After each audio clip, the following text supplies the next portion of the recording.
Hi, I'm Professor Jay Zagorsky, and today I want to talk to you about a cashless society. A few years ago, a cashless society was purely hypothetical. Now, several businesses have begun to refuse cash payments.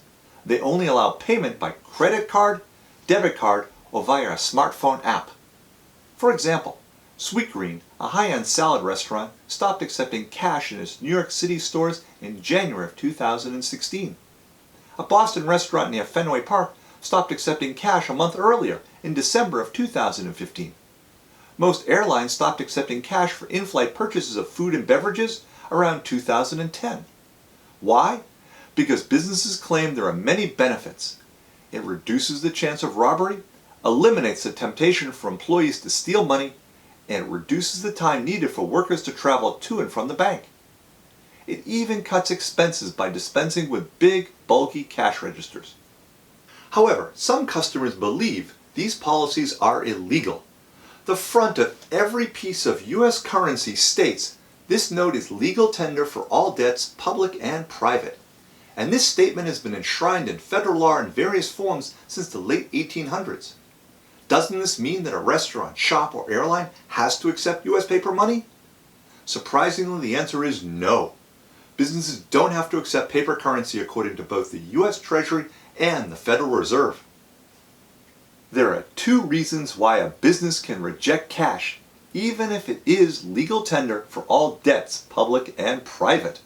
First, this statement means that the only circumstance when someone must accept the bill is when a person owes the business a debt. If no debt has been incurred, a person or a business is not legally required to take your cash.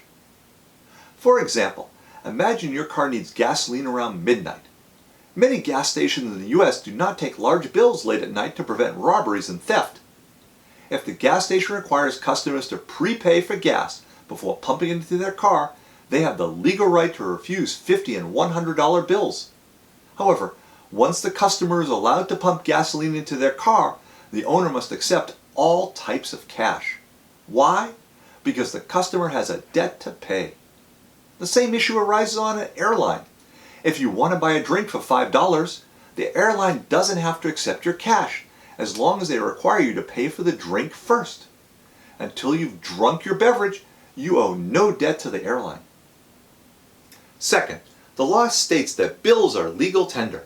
However, as the U.S. Treasury points out, there are no federal statutes mandating that private businesses, people, or organizations must accept paper currency. Businesses are free to develop their own policies on whether to accept cash unless there's a state law saying otherwise. For example, Massachusetts is one state that requires all retail establishments to accept cash payments. However, this law is currently fairly unknown, and the exact definition of a retail establishment is very unclear.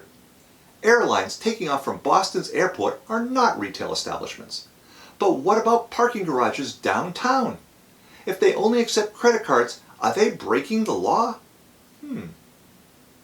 Annual surveys by the Boston Federal Reserve reveal that using cash to pay bills is still very popular. The latest survey shows that roughly 1/4 of all payments made by individuals are still done with cash.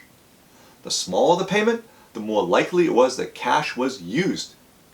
While it might make sense for very high-end businesses to only accept credit cards, many lower-priced shops and restaurants may eliminate a key method of payment if they refuse cash.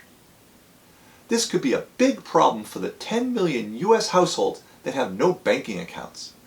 These unbanked families have no direct access to financial services like credit cards and debit cards.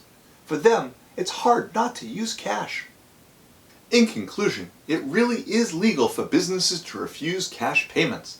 However, those of you who either don't have a bank account or simply like paying with cash don't need to panic. Cash might not be king anymore, especially for large debts, but it's still accepted most places, even if some businesses wish that paper money would just disappear. Be sure to subscribe to my channel and check out my other videos for a better economic understanding of the world. Thanks for watching and have a great day.